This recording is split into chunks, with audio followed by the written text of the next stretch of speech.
Jadi kepala daerah yang tak hadiri halal bihalal PDIP, Ganjar Pranowo ternyata memang tak diundang. Umat Muslim di Indonesia kini tengah merayakan Hari Raya Idul Fitri. Salah satu kegiatan yang sering dilakukan adalah halal bihalal. Itu pun dilakukan sejumlah partai politik.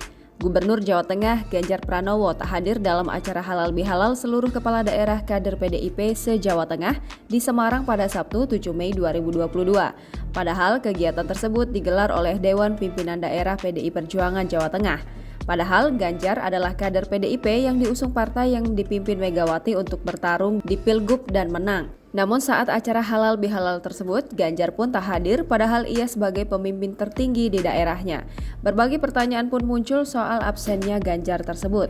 Benarkah Ganjar Pranowo tak diundang? Ketua DPD PDIP Jawa Tengah Bambang Wuryanto menjelaskan pihaknya sudah mengetahui Ganjar memiliki aktivitas yang padat. Hal ini akhirnya yang membuat DPD PDIP Jawa Tengah tidak mengirimkan undangan halal bihalal ke Ganjar.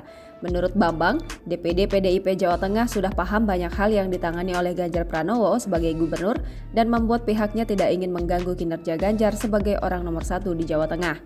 Terpisah, Ganjar Pranowo tidak keberatan jika dirinya tidak diundang di acara halal bihalal seluruh kepala daerah kader PDIP di Jawa Tengah pada Sabtu 7 Mei 2022.